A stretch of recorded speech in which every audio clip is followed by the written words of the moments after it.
Stocks, bonds, ETFs, straight out of downtown Chicago. This is Zach's Market Edge. Welcome to Zach's Market Edge, the podcast about investing in your life. I'm your host, Tracy Reinick, and this week I'm joined by Zach's stock strategist, Brian Hayes, who is making his first appearance on the podcast. So he's new to Zach's, and I thought it'd be fun to get his insights about what's going on the stock market, and for all of you to hear someone new on this podcast instead of our usual crew. And Brian, welcome to the Market Edge. Thank you, Tracy. Thank you for having me. It's a privilege to be able to do this and speak with you today. Yeah, and I thought maybe you might want to share a little bit about your background with the listeners since you are new to the podcast. And some of them who are on Zacks.com, I'm sure, have seen some of your articles that have been showing up the last couple of months on Zacks.com, but they may not be as familiar with what your trading or investing background is. So I thought maybe you can give us a short little, soundbite kind of thing on what draws you to investing and why you love it. Sure. So my career has been centered in the investment industry. So prior to joining Zacks, I co-founded an investment subscription firm that provided clients with portfolio solutions. We also offered a weekly newsletter, as well as a series of educational content. So fairly similar, at least to our part of the Zacks business. Before that, I worked for a few well-known financial firms, and I've always had a passion for the financial markets. The strategic and risk management aspects were always what intrigued me, and that's what originally drew me to the markets many years ago. I've been trading stocks and options for over 15 years now, and I've developed my own unique approach, which I'm sure I'll shed some light on in our talk. I joined Zacks last year, and it's been great working with you as well as the rest of the team, and I'm looking forward to what lies ahead. Excellent. So you must have been fairly young when you were buying your first stock. Was that just something that caught your eye? Like, I'm always kind of intrigued on what draws people to buy like their first stock. Right. So I actually remember exactly where I was and what I was doing. I was attending college at Carnegie Mellon out in Pittsburgh. And I was really just starting to get into investing. This was back in 2005, 2006 or so. And the first stock I bought was MasterCard. Still remember it. And, like so many others, sometimes you have to learn the hard way, and wish I had held on to that one all these years. But I was going to ask if you had, but I guess not. That was the IPO? Did you buy the IPO or close to the IPO? Close to the IPO, yes. Okay. Now, why MasterCard? It was a company I was familiar with, and I didn't have nearly the type of analysis and in-depth research in terms of my process that I have now. But, I felt comfortable with the stock, and unfortunately, I ended up selling it when the bear market hit in 2008. Yeah, that's a good kind of lesson. I've done podcasts on this in the past, but I really should do another one. Maybe I'll have you on since you have this experience. But I've talked with a lot of people over the years about why I can't find anyone who bought like Amazon at its IPO and held on all this time. There's people who bought, well after that have held on for like 15 years. And I'm talking about like non-employees, just like a regular person walking around who didn't work at the company. But it's really hard to hold on to a stock in like a major bear market correction like that one was in 2008, 2009. Like you think you can, and you're like, oh, it's no big deal. Sure, I'll hold on to that. But you really don't do it. You just don't. And so depending on when you buy it, obviously, but it's hard to hold on. But maybe we're going to see some of that here because we had a lot of IPOs last year. Now we've had this kind of bear correction again, and it's been severe in some of the stocks. So I guess we're going to put this to the test of how many people are going to hold on to the stocks they bought last year on the IPOs. And we'll see if, they're in it 5 years from now. But okay, so that's for another podcast, however. So let's get back to the topic we want to talk about this week. And that is what's going on in the stock market now, this rebound rally that we've had. We've seen a big, strong recovery in the tech and the growth stocks. I'm personally expecting the S&P 500 to probably bust out to new highs again, maybe in the beginning of this upcoming, first quarter earnings season that's beginning in just a couple of weeks. We're recording this on March 29th. So first quarter earnings season starts about mid-April. And we're going to get the FAANGs, the big caps that will drive the S&P 500 higher, I believe, to start there in April. But we're also seeing a lot of other kind of bullish things returning suddenly on this rally, including a lot of the speculators, as I like to call them, are back. The memesters, the Reddit guys, cryptocurrencies on the move higher again. A bunch of them are all moving higher. And we're seeing nothing happening in gold, even though that should be an inflation play here. And so it's getting kind of interesting, Brian. So I was taking a look at GameStop and AMC. Those are the two big memester stocks. And again, I'm recording this on March 29th. And when I went to go look at them, they were actually halted for volatility because they opened just kind of crazily. They had to be halted. I don't remember the last time both of these were halted. It had to be a year ago when they were really took off. And so we're back to this again. GameStop and AMC both, having all this crazy volatility. And I took a look to see what those two are doing. I know they're up big in the recent days. So GameStop over the last 5 sessions is up 45%. AMC is now up 85% in 5 sessions. Those are the traders coming back in there. And over the month, they're up 60. GameStop over the month is still up only 45. But they've really turned it around after the sell-off here. So what do you make of these moves in GameStop or AMC? Is this throwing up any red flags for you about this rally, or do you see this as a good sign? Like, hey, we're back to 2021 kind of market conditions? Well, with this type of strong rally, I think it was inevitable after such a steep decline to start the year that we would see the return of these meme stocks as bullish investors really pile into names like GameStop and AMC. I'm taking a look at the chart of GameStop right now, and through early March, the stock had declined around 50%, and now it's climbed higher on the year. AMC, it's a similar situation where it looks like the stock fell over 50%. So these names went through some severe drawdowns, and this could just be a lot of short covering as the stocks start to make some higher highs here.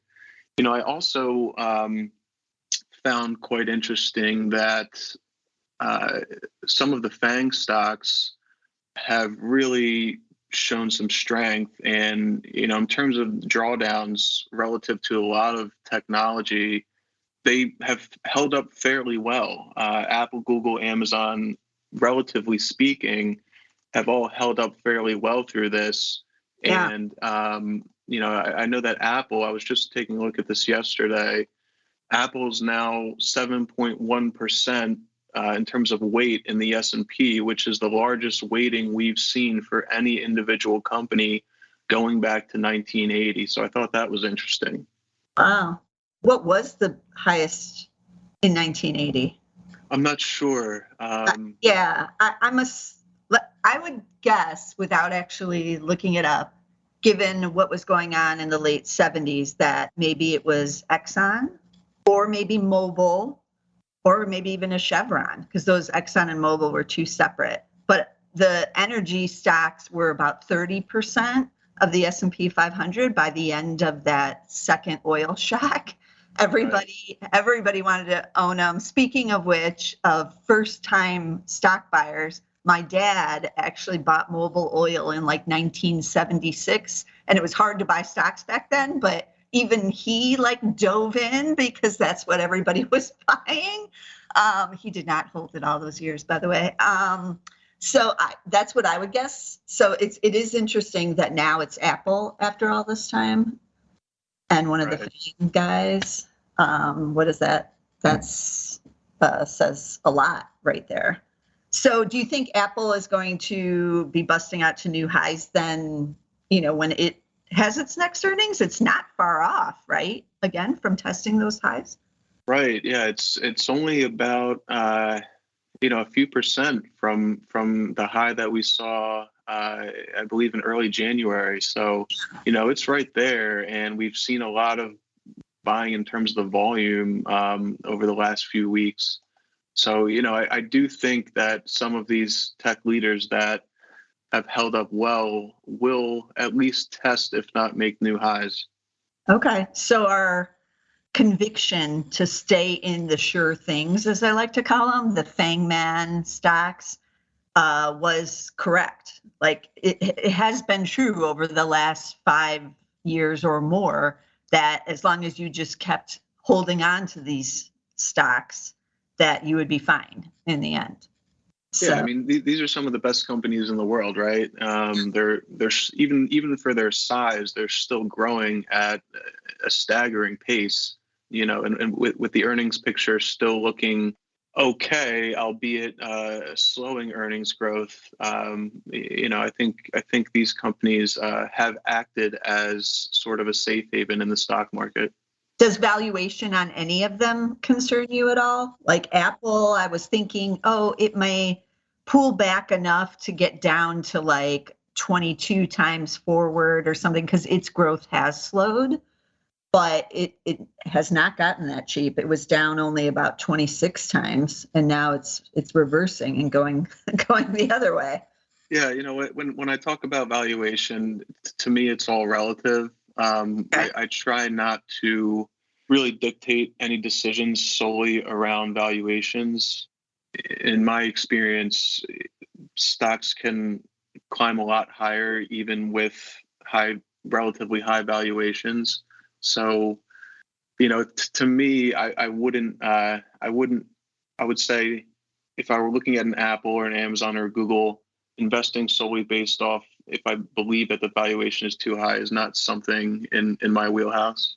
Okay.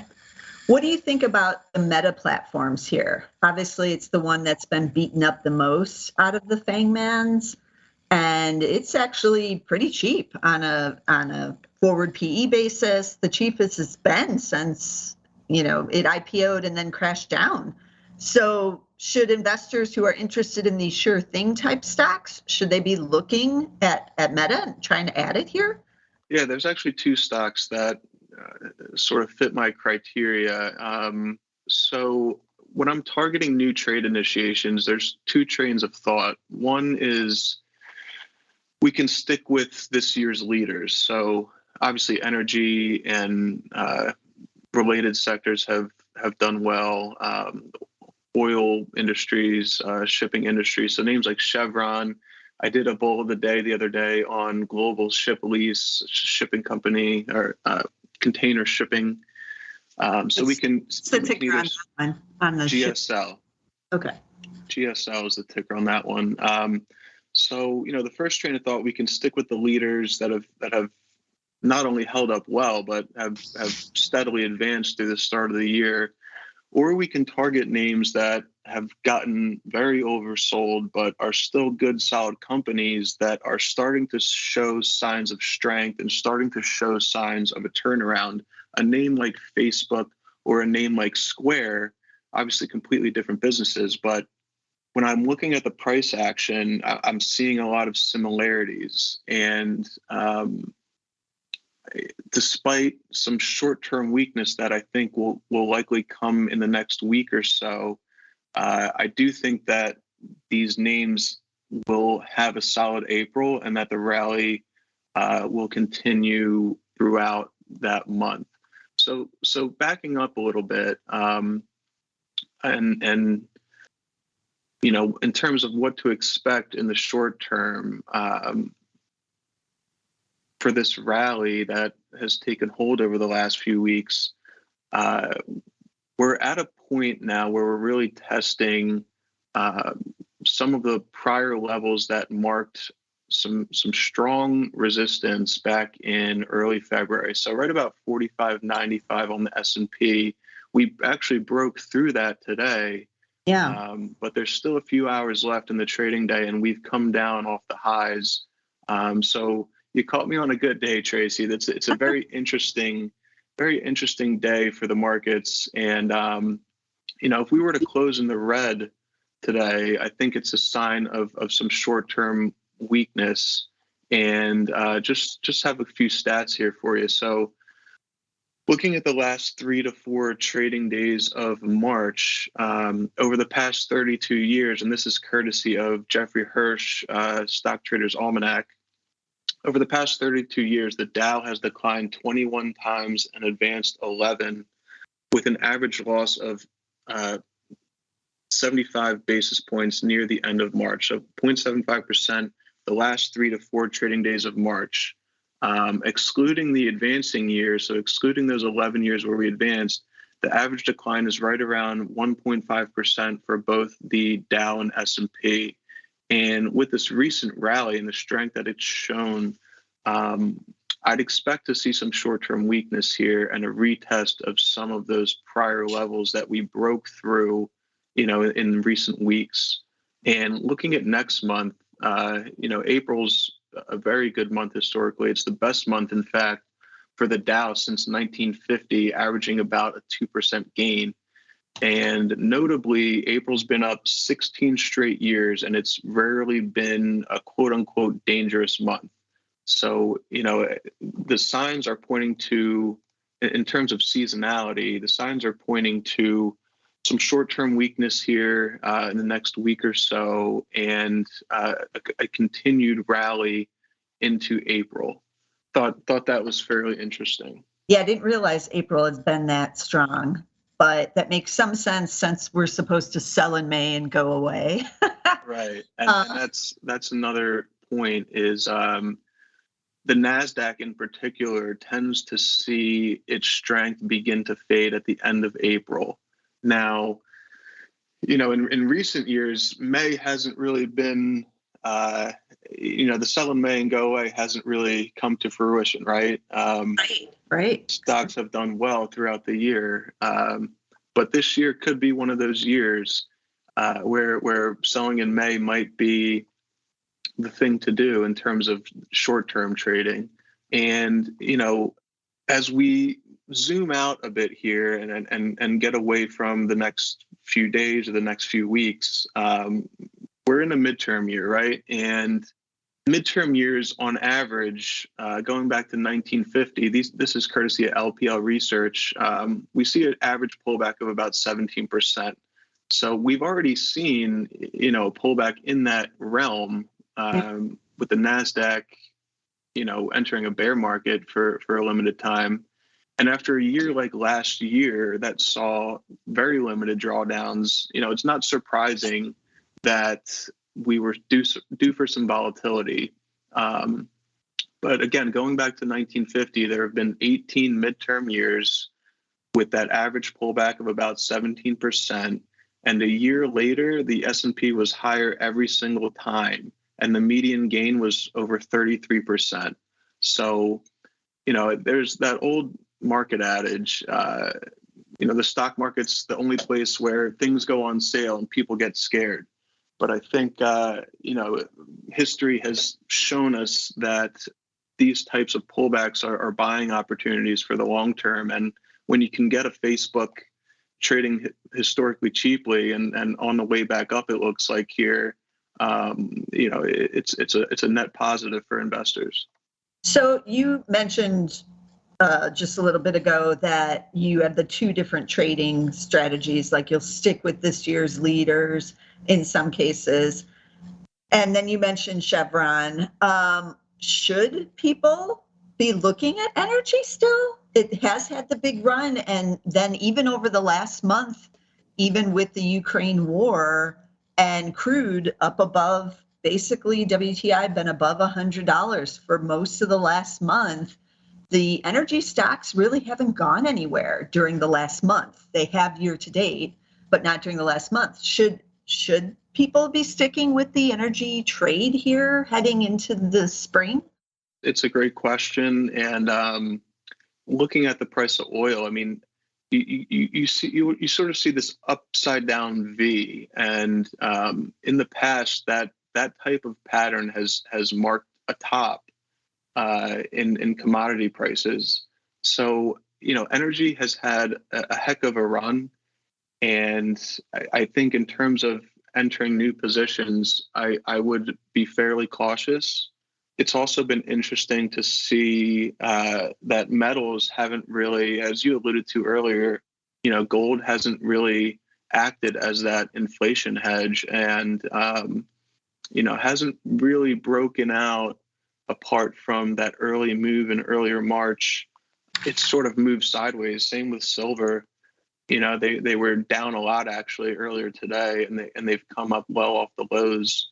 So yeah. they may be retesting that breakout level from a few weeks ago, and we'll see what happens here in the short term. But to answer your question, in terms of the energy plays, I would be fairly cautious here. I think you might see a short-term bounce, but I would be much more apt to target some of the technology names, and semiconductors are showing a lot of strength. Some of the cybersecurity names are showing some strength. So, I think in terms of new trade initiations, that's what I would be targeting. Okay. And should people stay away from the meme stocks? Or if they're so inclined, should they be, getting back in that game? And if so, is there some kind of separation between some of the meme stocks? So whenever I think of the meme stocks, I only look at GameStop and AMC, but there have been in the past a couple of other ones, like Bed Bath & Beyond was one. And I was surprised to see that it's up 61% over the last month. And I don't believe that was based on its earnings at all. So they're back in that one too. So if I do want to do like a meme stop thing, should I only be in the two biggest ones, the GameStop and the AMC? I think the risk level is very high, right, in these stocks. And I wouldn't necessarily limit it to any individual stock. Obviously, for investors out there, you still want to do your homework. But when I'm viewing these charts, the action looks very bullish on above average volume, and these stocks are starting to break out. So there is likely some upside ahead. For the investors out there, you may want to limit your exposure because they are susceptible to some strong downside moves. But to me, it certainly looks like there is some upside left for the move. Yeah. I don't feel like there's real investors in any of these three. Right. Traders. That they're mostly the traders in there. At least I should hope that someone isn't actually investing in any of these. But I did think that this last earnings calls on all three of these might have put the end to the memesters, that they would, close shop and move on to something else. But that is clearly not happening. They are back. They're back in a big way in these three. And I guess if it's not broken, don't fix it. Just stay in that game until it is completely gone. And it clearly is not. So I do have to, give kudos to the ones that did get back in and get that 85% gain on AMC in the last 5 days. Good for them if someone is trading that, because everyone on this podcast knows my type of trading is based on the fundamentals and, investing, longer term investing. And I've never touched at least GameStop and AMC. I have been in Bed Bath & Beyond in my insider trader portfolio, but that was a couple of years ago, kind of before it became a meme type stock. So I don't even normally look at these, but when they're halted for volatility, you got to kind of take a look and see what's going on with these. So good for those traders, because that's what their game is to trade it. And the rest of us, I guess we'll take a look at some of the FAANG mans and see, if there's some buying opportunities there. It sounds like you think there is. I think there is. And it should be interesting earnings season coming up here in April. So. Absolutely. And, another interesting point that I think we chatted about yesterday, Tracy, was that the VIX has really plunged in another sign of market strength. And, it actually peaked in early January. It had its closing high for the move in early March. But since then, it's fallen nearly 50%. So it's a sign that market participants are expecting price ranges to narrow in the short term and volatility to subside. Earlier today, I was taking a look and the VIX was trading under 19. It's been a while since it's been at that level. It's my thinking, and I'm not in the habit of making predictions, but it's my thinking that it's likely fallen too far too fast here. Highly unlikely that this rate of drop will continue. And in line with that late March weakness I referred to in the market, I'd expect the VIX to pop back up here a bit in the coming days. Okay. We'll be watching that as well. So I'm going to wrap it up, but just wanted to comment that we did not talk about the Fed at all on this podcast in our analysis of what's going on with the stock market. And that unto itself is also an interesting little side note, given everything that's going on out there. So there is a lot going on, and you want to be sure to stick around listening to all the Zach's Market Edges as we move through earnings season. There's going to be a lot of discussion about what is happening with earnings and the outlook for the rest of the year. And then the Fed will be back in the game as well this spring. So let me recap the tickers we talked about. There was GameStop, ticker GME, AMC, which is AMC, Bed Bath & Beyond, BBBY. We talked about Meta, ticker FB. I own it in my own personal portfolio. Apple, AAPL, he mentioned Chevron, CVX, then Global Shipping, GSL, Block, which is still the SQ because someone else has their ticker and they're not giving it up yet. So still SQ on that one. I always call it Square. Yeah. But someone has the Block ticker, some ETF has it. So they can't, unlike Meta, which is switching to the Meta ticker because they did manage to convince those guys to give it to them. But so far, Square or Block is still on its own. I think that's about it. That's what we talked about. Do you own any of these stocks in your own portfolio, Brian? I do not. Okay, so neither one of us are in these memester stocks, so our loss on these big gains that they're saying, but good for them. And as always, I will see you next week with some more stocks on the Market Edge.